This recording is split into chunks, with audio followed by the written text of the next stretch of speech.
नमस्कार, मैं दुर्गा प्रसाद। मैं बिल्कुल ठीक ठाक हूँ और उम्मीद करता हूँ आप भी ठीक ठाक होंगे। आज की जो कहानी है ये राजस्थान प्रदेश के जयपुर की है, जयपुर शहर की। 13 दिसंबर 2023 दिन बुधवार। कहानी की शुरुआत होती है नेपाल से, नेपाल के एक इलाके से। बात 8 साल पहले की है। नेपाल का एक इलाका पड़ता है दोखला, और इसी दोखला इलाके के एक गांव में एक लड़का रहा करता था परिवार के साथ। अपने परिवार में माता पिता भाई बहन हर कोई, आसपास पड़ोस के लोग। लड़के का नाम था संदीप मेजर उर्फ विशाल। उम्र करीब 19-20 साल के आसपास में थी। तो परिवार के लोग जो थे उनका कोई बड़ा कारोबार नहीं था, खेती बाड़ी का काम था नेपाल में। तो नेपाल का इलाका जानते हो, खेत पात कैसे होते हैं, छोटे छोटे खेत होते हैं, ऊबड़ खाबड़ होते हैं, पहाड़ी इलाका होता है, कुछ खास आमदनी होती नहीं है। जबकि इंडिया में जो किसान होते हैं उनका खेत पात जो होता है सही तरीके से होता है, अच्छी खासी फसल होती है, उसके बावजूद सही जीवन यापन नहीं होता है, जैसे तैसे ही जीवन यापन होता है। यहाँ इंडिया की बात कर रहा हूं, तो नेपाल के किसानों का क्या हाल रहा होगा आप जानते हैं, वो क्या हाल होगा। तो परिवार के लोग वही खेती किसानी करते थे, उसी से घर परिवार चलता था, जीवन यापन जो है होता था। तो हालत यानी आर्थिक रूप से पूरी तरह से खराब थी। तो ये जो संदीप था, संदीप मेजर उर्फ विशाल, पढ़ाई लिखाई भी इसकी कुछ खास नहीं थी, हल्की फुल्की वही 7वीं 8वीं तक पढ़ाई लिखाई हुई थी। उसके बाद में वही परिवार के साथ में खेती बाड़ी का जो काम था उसी में हाथ बटाता था। तो इसी दोखला इलाके के कुछ लोग हैं जो यहाँ इंडिया में रहते थे, इंडिया के जयपुर में रहते थे, यहाँ राजस्थान के जयपुर में रहकर नौकरी चाकरी करते थे। तो जैसे इंडिया के लोग होते हैं, विदेशों में जाते हैं नौकरी चाकरी करने, कुछ खाड़ी देशों में जाते हैं, लंदन अमेरिका जाते हैं, वहाँ कमाते हैं, वहाँ के पैसे इंडिया में जब लाते हैं तो यहाँ ज़्यादा हो जाता है। तो उसी प्रकार से जो है नेपाल के लोग यहाँ आते हैं, इंडिया में नौकरी करते हैं, तो यहाँ का पैसा नेपाल में ज़्यादा हो जाता है। तो नेपाल के लोग इंडिया ज़्यादा आते हैं क्योंकि यहाँ वीज़ा वगैरह भी नहीं लगता है, पासपोर्ट भी नहीं लगता है, तो इसलिए ये ईजी रहता है। तो इसी दोखला इलाके के बहुत सारे लोग यहाँ राजस्थान में जो है जयपुर में या आसपास जो जिले थे वहाँ पर रहकर नौकरी चाकरी करते थे, परिवार के साथ भी रहते थे। कुछ लोग संदीप मेजर की जान पहचान के थे, जब इलाके के ही थे। तो उन्हीं लोगों से बातचीत करके जो है 8 साल पहले ये संदीप मेजर उर्फ विशाल, ये लड़का भी जयपुर आ जाता है कमाने के लिए। तो यहाँ जब जयपुर में आ जाता है तो इसके पास कोई अपना हुनर तो था नहीं, बस वैसे था बिल्कुल सपाट। तो यहाँ इलाके के जो उसके दोस्त होते हैं उनसे बातचीत करता है, बातचीत करके तो आया ही था, बातचीत होता है तो वैसे अपना जो दुकान होती है, किराना की दुकान है या अलग अलग जगहों पे जो है नौकरी लगवा देते हैं, करता है, कहीं 1 महीना, कहीं 2 महीना, कहीं 3 महीना, फिर छोड़ देता है। पैसे भी कोई ज़्यादा नहीं मिलते हैं क्योंकि हाथ में कोई गुड़ होता नहीं है, हाथ खाली रहता है। तो अपना जो है किसी तरीके से अपना जीवन यापन होने लगता है, यानी परिवार में जिस तरह रह रहा था नेपाल में उससे बेहतर तरीके से यहाँ रहने लगता है। लेकिन पैसे कम मिलते हैं तो गांव पैसे नहीं भेज पाता है, तो जिसकी वजह से जो घर परिवार के लोग हैं उनकी हालत वैसी की वैसी थी, क्योंकि यहाँ से संदीप जो है कोई आर्थिक सहयोग नहीं भेज पा रहा था, पैसे ही कम मिलते थे। पैसे कम मिलने के कारण यही जयपुर में जो उसके दोखला इलाके के जान परिचय के लोग रहते थे उन्हीं के साथ में रूम शेयर करके रह रहा था। जैसे एक लोग डिपॉजिट दे के रूम ले लिए, 2000 भाड़ा है, तो 4 लोग रहने लगे तो 500-500 दे के उसी में रहने लगे, साथ में जो है खाना पकाते थे, खाते थे, सोते थे, इसी तरीके से रह रहा था। तो ये जो लड़का था संदीप, ये बहुत ही अलग मिजाज का था, यानी आज़ाद ख्याल का था। तो जो गांव के लोगों के साथ में रूम में रह रहा था, पार्टनरशिप में रह रहा था, तो गांव के लोग रोक टोक भी करते थे, ये मत करो, वो मत करो, ये इंडिया है, मतलब ऐसे होता है। बहुत सारे लोग सुझाव देते हैं, दूसरों को रोकते टोकते रहते हैं। तो गांव वाले लोग जो थे, जो इलाके के लोग थे जान परिचय के, वो उसे रोकते थे, टोकते थे, जो उसे अच्छा नहीं लगता था। अब करीब 1 साल बीत गए थे, यहाँ जयपुर में उसे गाँव नहीं जा रहा था। 1 साल बीत गए थे, ना पैसा भेजा था, ना गाँव गया था, लेकिन परिवार वालों के साथ में जो है फोन पर बातचीत होती रहती थी। अब जब कमरे पे जो इलाके के लोग रहते थे ये रोक टोक करते थे तो इसे खराब लगता था तब तक 1 साल हो गया था, तो यहीं जयपुर में बहुत सारे उसके दोस्त भी हो गए थे। यहाँ इंडियन दोस्त भी उसके हो गए थे, क्योंकि व्यवहारिक लड़का था। इंडियन दोस्त भी हो गए थे, दिखने में अच्छा था, ठीक ठाक था, स्मार्ट था, उम्र भी कम थी। इंडियन दोस्त भी कई सारे हो गए थे। तो वो जो दोस्त हो गए थे, उन्हीं में से कुछ दोस्त जो थे वो ड्राइवर थे, ड्राइवरी का कार्य करते थे। तो जब भी साथ में उठते बैठते थे, ड्राइवरी का किस्सा सुनाते थे, अच्छा लगता था, वेतन भी बताते थे, तो इससे बेहतर होता था। तो एक दिन जो है उन्हीं ड्राइवर दोस्तों से संदीप कहता है, यार आप लोग ड्राइवर हो तो हमें भी कुछ सिखा दो, ड्राइवरी सिखा दो, हम भी ड्राइवरी करें। इधर उधर नौकरी करते हैं, भटकते हैं, पैसे भी खास नहीं मिलते हैं। तो ड्राइवर दोस्त कहते हैं कि चलो ठीक है, समय निकालो, सिखा देते हैं। तो उन्हीं दोस्तों के साथ मिलकर संदीप भी ड्राइवरी सीख लेता है, और ड्राइवरी सीखने के बाद वही लोग जो है इसका लाइसेंस बनवा देते हैं, 2 व्हीलर 4 व्हीलर इसका लाइसेंस बनवा देते हैं। जब लाइसेंस बन जाता है तो ये संदीप उन्हीं दोस्तों से कहता है कि गाड़ी सिखा दिए हो, लाइसेंस भी बन गया, गाड़ी ठीक ठाक चला लेता हूँ, तो अब नौकरी कहाँ ढूंढूं, आप ही लोग कहीं ढूंढ के लगवा दो। आप लोग ऑलरेडी ड्राइवरी की नौकरी करते हो, तो जो सेठ महाजन है उन लोगों से जान पहचान होगी, हमारी तो है नहीं, कहीं लगवा दो। तो वही ड्राइवर लोग जो है अपने जो जान पहचान के जो सेठ महाजन थे, वहां पे बिजनेसमैन थे, तो एक बिजनेसमैन के पास में जो है, एक महाजन के पास में संदीप को लगवा देते हैं, यानी ड्राइवरी की नौकरी लगवा देते हैं। अब जब संदीप एक वहीं जयपुर में, तब एक बिजनेसमैन के पास जब इसे नौकरी मिल जाती है ड्राइवरी की नौकरी, तो गाड़ी चलाने लगता है। अब गाड़ी जब चलाने लगता है तो पहले जो नौकरी करता था, अलग अलग दुकानों पे करता था, तो उतने पैसे नहीं मिलते थे, काम भी ज़्यादा पड़ता था, लेकिन उतने पैसे नहीं मिलते थे।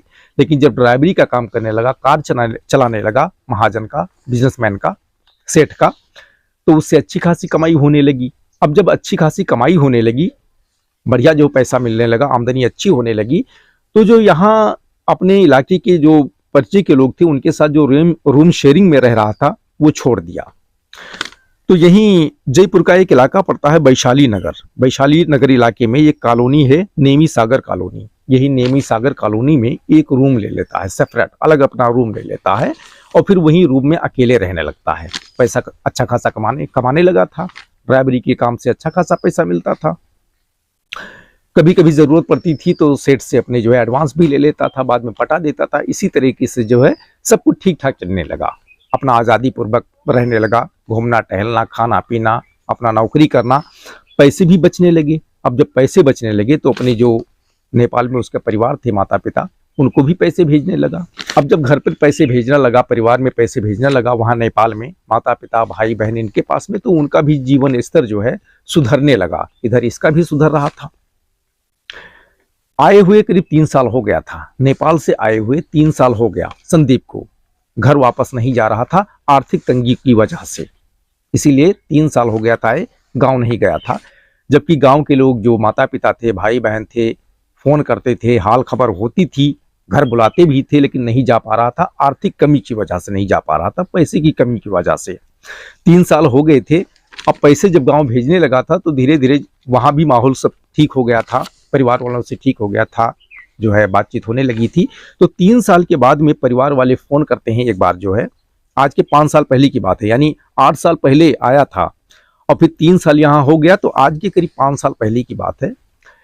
जब 3 साल उसको यहाँ बीत गया तो परिवार वाले बुलाते हैं, वहाँ रिलेटिव में किसी की शादी थी, यहाँ दोखला में जो है नेपाल में परिवार से संबंधित जो रिलेटिव होते हैं उनकी शादी थी, नातेदार रिश्तेदार में किसी की शादी थी। तो गांव से फोन आता है नेपाल से कि संदीप चले आओ, 3 साल हो गया है और यहाँ किसी ने देखा नहीं है, अब सब कुछ ठीक ठाक है, वहाँ तुम भी ठीक हो, गांव में भी पैसे भेजते हो, यहाँ भी सब कुछ ठीक ठाक है, और यहाँ पे शादी है, रिश्तेदारी में शादी है, तुमको बुलाते हैं, तो चले आओ, घूम टहल जाओ, 1 महीना रहो, उसके बाद फिर चले जाना, कोई दिक्कत नहीं है। तो संदीप कहता है चलो ठीक है, आ रहा हूँ। और फिर जो है 3 साल के बाद वो नेपाल जाता है वापस, दोखला अपने गांव रिलेटिव के शादी में। अब शादी में जब जाता है तो शादी के दिन जब शादी होती है तो वहाँ बहुत सारे नातेदार रिश्तेदार मेहमान इकट्ठा होते हैं, बहुत सारी लड़कियां आती हैं, लड़के आते हैं, सब नाच गाना करते हैं, मतलब हंसी खुशी का माहौल रहता है। तो यह भी यंग था, करीब उम्र वही 23-24 साल की, 23 साल की उम्र हो गई थी, 22-23 साल की उम्र, ठीक ठाक था, दिखने में अच्छा था ही, स्मार्ट था ही, बम्बई अपना इंडिया कमा कर गया था। वहाँ के लोग भी खुश थे कि भाई 3 साल के बाद जो है इंडिया से आया है, कमा के आया है, अच्छी खासी नौकरी वहाँ पे करता है। सब लोग देख के जो है गर्व महसूस कर रहे थे, परिवार वाले भी गर्व महसूस कर रहे थे। तो वहीं शादी में जो है एक लड़की से इसकी मुलाकात हो जाती है, संदीप मेजर उर्फ विशाल की। वही रिलेटिव की शादी में एक लड़की से मुलाकात हो जाती है। लड़की का नाम होता है संगीता। उसकी भी उम्र करीब उस समय जो है 21-22 साल के ही आसपास रही जब उस शादी में मुलाकात हुई थी। अब जब संगीता से मुलाकात हो जाती है तो संगीता को जो है संदीप मेजर पसंद आ जाता है और संदीप मेजर को संगीता भी पसंद आ जाती है। अपने परिवार के साथ संगीता आई थी, लेकिन परिवार से क्या लेना देना, दोनों की आंख मिल गई, एक दूसरे को पसंद कर लिए और फिर संदीप जो था वो प्रेम का इजहार कर दिया और वो जो है मान गई, एक्सेप्ट कर लिया। दोनों के बीच में प्रेम हो जाता है। जब प्रेम हो जाता है तो जो संगीता थी वो जो दोखला था इसी इलाके की थी। संदीप के जो परिवार वाले थे उनके ही जान पहचान की थी, सब एक दूसरे से के जान पहचान के लोग थे। तो संदीप मात्र 1 महीने के लिए गया था। अब इस 1 महीने के बीच में जो है वहां संगीता से मेल मुलाकात चोरी छिपे होती है और उसके बाद में यानी फोन वगैरह भी होता है, फोन नंबर एक दूसरे का जो है शेयर कर लेते हैं।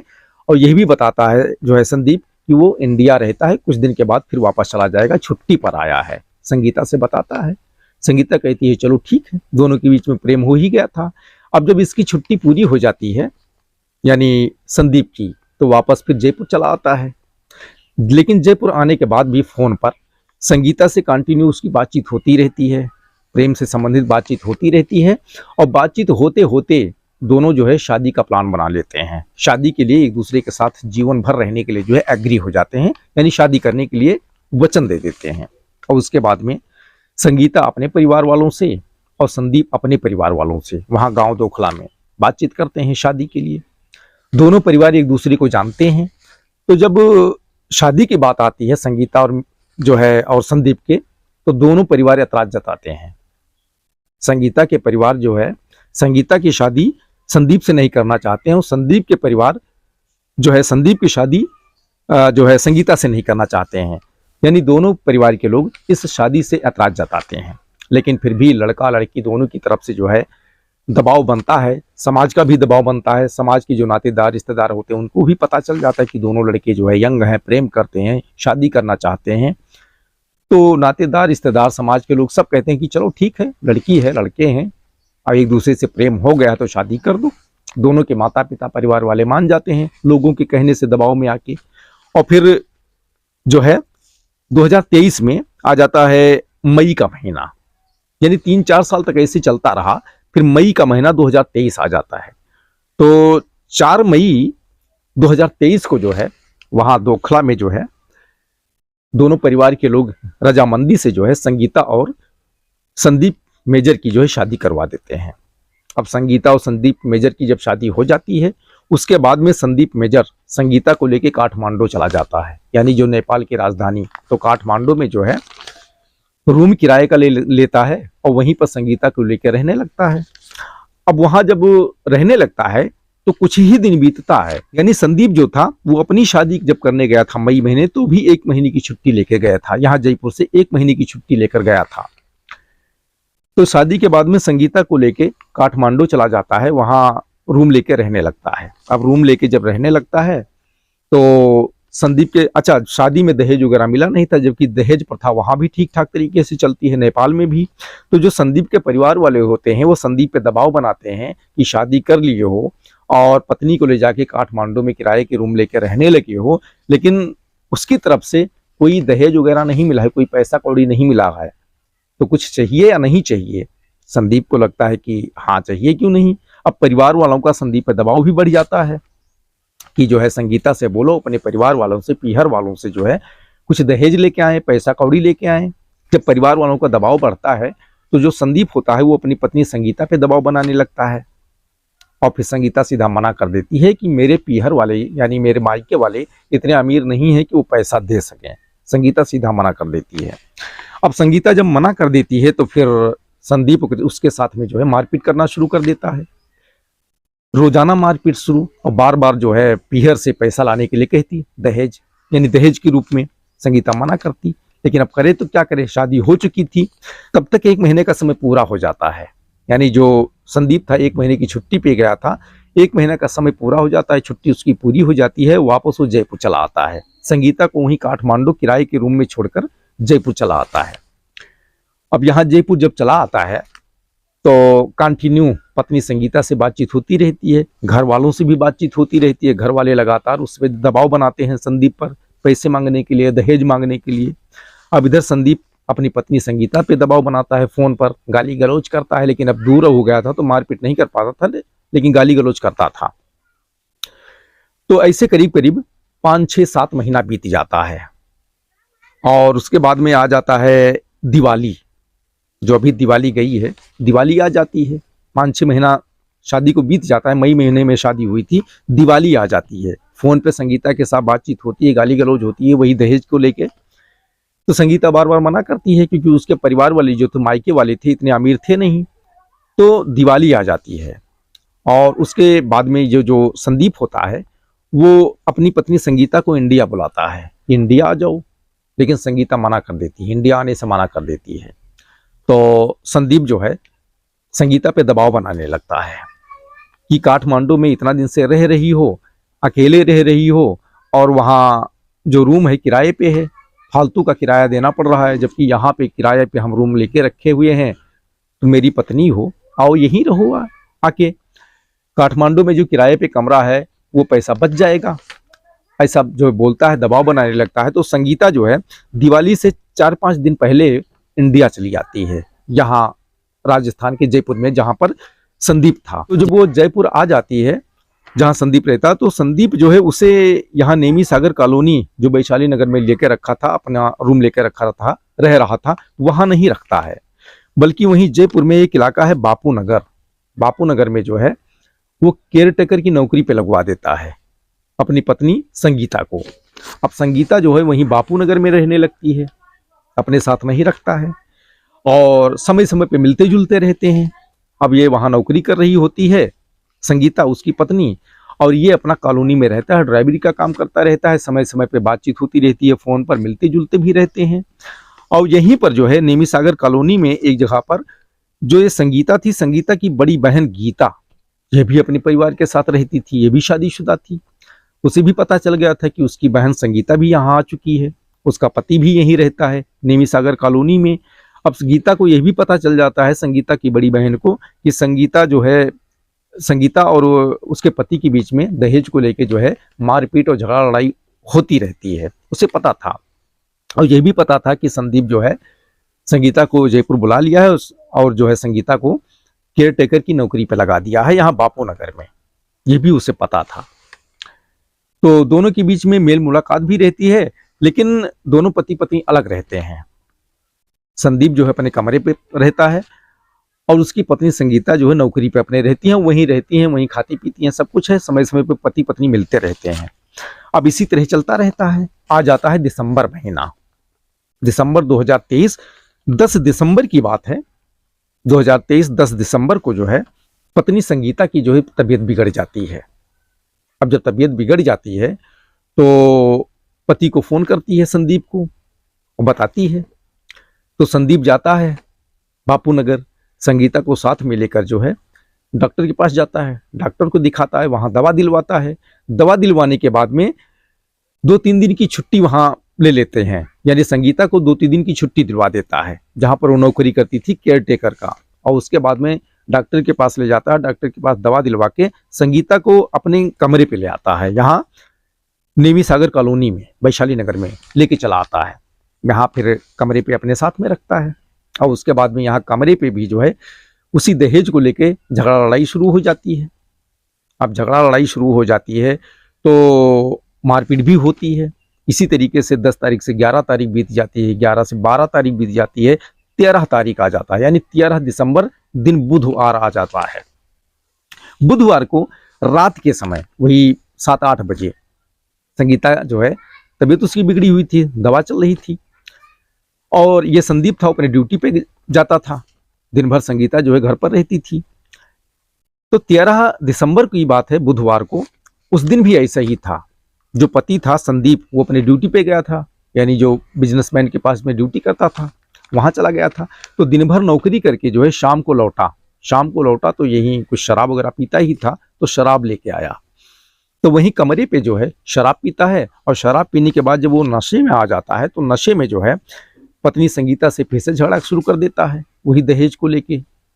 अब जब झगड़ा शुरू हो जाता है तो उसी बीच में जो है संगीता जो है उसकी पत्नी, उसे गुस्सा आ जाता है, तो संदीप के बहन पे कुछ कमेंट कर देती है, कुछ कमेंट करती है। तो इससे संदीप और ज्यादा झल्ला जाता है, गुस्सा हो जाता है, फिर वहीं पे पत्नी संगीता के साथ मारपीट शुरू कर देता है, अच्छे से मारपीट करता है। उसके बाद में शांत हो जाता है। फिर कोई बात होती है, फिर संगीता को मारने लगता है, और फिर इतना मारता है, इतना गुस्से में आ जाता है कि मारने से भी उसका पेट नहीं भरता है। फिर जो टोपी होती है, टोपी का नारा होता है ना, वो नारा निकालता है गुस्से में, और संगीता का उसी नारा से गला घोंट देता है, और गला घोंट देता है, और फिर संगीता की मौत हो जाती है। यहीं नेमी सागर कॉलोनी के कमरे में जो भाड़े पे रहता था, मौत हो जाती है। अब जब मौत हो जाती है तो संगीता को जो है बेड पे लेटा देता है। यानी रात के समय की बात है, 1 से 2 बजे के बीच में जो है ये कांड होता है, 13 दिसंबर को। अब जब 1 से 2 बजे के बीच में जो है गला घोंट कर पत्नी संगीता को मार देता है, तो वहीं कमरे में बेड पे लेटा देता है। अब बेड पे जब लेटा देता है उसकी डेड बॉडी, तो एक होते हैं कि वहां से भाग जाते हैं या डरते हैं। संदीप वहीं बेड पर पत्नी की लाश के पास में बैठकर उसे घूरता रहा। इसी तरीके से करीब करीब 2 घंटा बीत गया, 3 घंटा बीत गया, घूरता रहा, कोई फर्क नहीं पड़ा। फिर सुबह के 5 बज गए, यानी 14 दिसंबर आ गया, सुबह के 5 बज गए। और 5 बजे जो है जहां पे संदीप नौकरी करता था बिजनेसमैन के पास, उसकी पत्नी का फोन आता है, और वो कहती है कि आगरा जाना है गाड़ी लेके, और साथ साथ उसकी सेठानी ये भी पूछती है कि संगीता की तबीयत कैसी है, क्योंकि संगीता के बारे में बताया था कि पत्नी की तबीयत जो है खराब है, और पत्नी यहीं पर रह रही हैं। तो सेठानी को उसके पता था। तो जब फोन की 5 बजे बोली कि आगरा जाना है, आ जाओ, तो संदीप कहता है कि ठीक है मैं आ रहा हूँ, चिंता की कोई बात नहीं है, पत्नी सही है। जब पत्नी के बारे में पूछती है तो बताती पत्नी ठीक ठाक है, सोई हुई है, और मैं आगरा के लिए तैयार होकर आ रहा हूँ। उसके बाद में संदीप तैयार होता है, तैयार होके जो है कमरे से बाहर निकलता है, बाहर से कुंडी लगा देता है, कुंडी लगा के जो है अपने काम पे चला जाता है, यानी सेठ के घर पहुंच जाता है। वहां जाता है, वहां से गाड़ी लेता है, गाड़ी लेके आगरा के लिए निकल जाता है। जब आगरा के लिए निकल जाता है तो रास्ते में जब पहुंचता है तो ये सोचता रहता है कि मार तो दिया है, लेकिन पकड़े जाने का खतरा है। तो पकड़ा जाने से बचने के लिए जो है वो 14 तारीख को जब वो सेठ की गाड़ी लेके आगरा जा रहा था, तो रास्ते में 7:30 बज गए जब, तो जो नेमी सागर में इसका जो है कमरा लिया हुआ था संदीप, वहीं पर एक ढाबा था छोटा सा, जो नाश्ता वगैरह तैयार करता था। ढाबे वाले से परिचय थी, क्योंकि पत्नी 2-3 दिन पहले ही रहने आई थी, उससे पहले अकेला रहता था, तो उसी ढाबे पे खाना पीना नाश्ता पानी होता रहता था, परिचय था। तो 7:30 बजे 14 तारीख को सुबह 7:30 बजे गाड़ी चलाते चलाते उसी ढाबे वाले को फोन करता है, और बोलता है कि मेरे कमरे पे चले जाना, मेरी पत्नी अंदर हैं, शायद अभी सोई होंगी, उनको नाश्ता तैयार करके दे देना। ढाबे वाला कहता है ठीक है। और उसके बाद आधे घंटे बाद करीब 8 बजे के आसपास में ढाबे वाला पराठा तैयार करता है, दूध लेता है, और जो है संदीप के कमरे पर पहुंचता है। उसकी पत्नी संगीता को आवाज देता है, 1 बार आवाज दिया, 2 बार दिया, 3 बार दिया, 4 बार दिया, कोई रिप्लाई नहीं आया अंदर से। फिर ढाबे वाला पराठा और दूध वहीं टेबल पर रख के वापस लौट आता है ढाबे पे। लेकिन ढाबे पर जब लौट आता है तो वो उसे संदेह होता है, वो ये सोचता है कि पत्नी संगीता जो है संदीप की, वो 3 दिन से हैं, और जब भी मैं जाता था संदीप होते थे तो भी, और नहीं होते तो भी एक आवाज लगाने के बाद ही रिप्लाई आ जाती थी, आवाज आती थी। लेकिन आज 4-5 बार आवाज लगाया लेकिन कोई रिप्लाई नहीं आया, अंदर से कुछ गड़बड़ है। उसके बाद जो ढाबे वाला होता है उसका मन नहीं मानता है, वो फिर वापस संदीप के कमरे पे जाता है, लेकिन अकेला था। तो संदीप के कमरे के बगल में एक पड़ोसन रहती थी उसकी, जिसका नाम था जो है संगीता, उसका नाम भी संगीता था, यानी पड़ोसी जो थी उसका नाम भी संगीता था, और पत्नी का नाम भी संगीता था।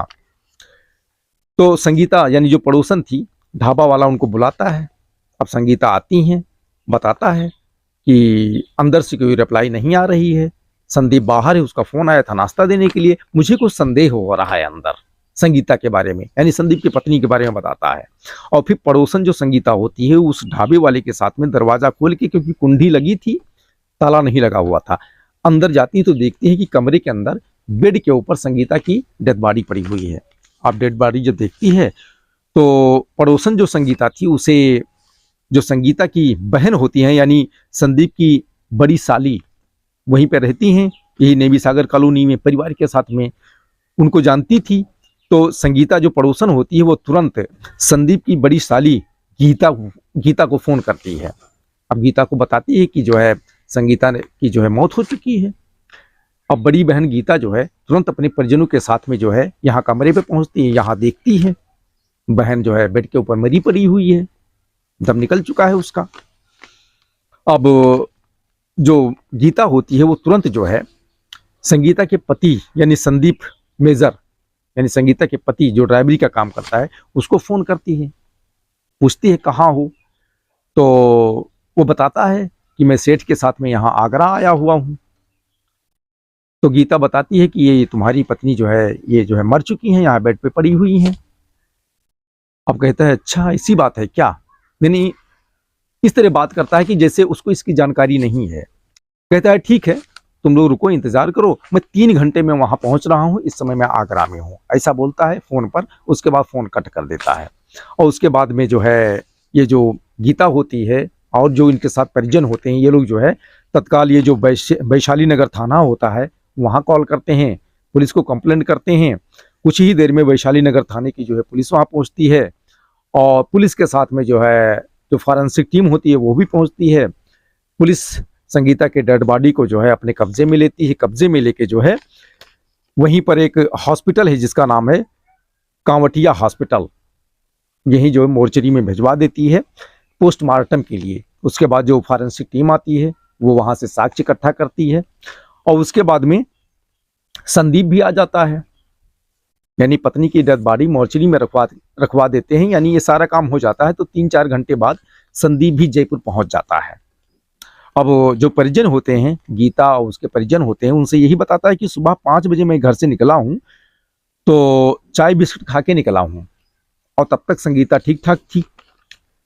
किसने मार दिया मेरे जाने के बाद, ये संदीप जो है अपने परिजनों से बताता है, वहां जो गीता वगैरह होती है उनसे बताता है, यानी छुपाता है ताकि लोगों को ये लगे कि संदीप को इसकी जानकारी नहीं, किसी और ने इस घटना को अंजाम दिया है। अब जो गीता होती है, गीता वैशाली नगर थाने में जो है अज्ञात के खिलाफ जो है FIR दर्ज करवा देती है, क्योंकि जब गीता ऊपर उसके परिजन कमरे में पहुंचे थे और गीता की डेथ बॉडी देखे थे तो उसके गले में जो है लाल निशान था, ऐसा लग रहा था किसी ने रस्सी से कसा है। तो उस समय संदीप बाहर था तो गीता का संदेह जो है संदीप पे नहीं होता है, तो फिर वो वैशाली नगर थाने में संदेह जताती है, अज्ञात के खिलाफ FIR लिखवाती है बहन की जो है कत्ल का। अब उसके बाद में वैशाली नगर थाने की पुलिस अपना छानबीन शुरू कर देती है। घटना स्थल पे जो फॉरेंसिक टीम ने साक्ष्य इकट्ठा किया था उसका मिलान करवाती है और भी जांच पड़ताल करती है। तो पुलिस का संदेह सीधा पति पे जाता है, संदीप पे। अब जब संदीप पे संदेह पुलिस को होता है तो संदीप को हिरासत में ले लेती है पुलिस और फिर पूछताछ करना शुरू करती है। तो संदीप पहले पुलिस को गोल गोल घुमाने का प्रयास करता है, यानी इधर उधर की बात बताता है, गुमराह करता है। लेकिन जब पुलिस अपनी भाषा में यानी कड़ाई के साथ पेश आती है तो संदीप टूट जाता है और पुलिस के सामने तोते के जैसा पूरी कहानी को जो है बयां कर देता है और इस जो अभी मैंने आपको सुनाई है, और इसी के साथ पत्नी के कत्ल का जो गुनाह है वो कबूल कर लेता है, जुर्म को कबूल कर लेता है। उसके बाद पुलिस उसे गिरफ्तार कर लेती है। गिरफ्तार करने के बाद संबंधित धाराओं में कोर्ट में पेश करती है और कोर्ट से जो है उसे जेल भेज दिया जाता है। तो दोस्तों आज की यही कहानी है। कहानी अगर अच्छी लगी हो तो लाइक करें, शेयर करें, कमेंट करें। फिर मिलेंगे अगले दिन एक नई कहानी के साथ। तब तक के लिए धन्यवाद। जय हिंद, जय भारत।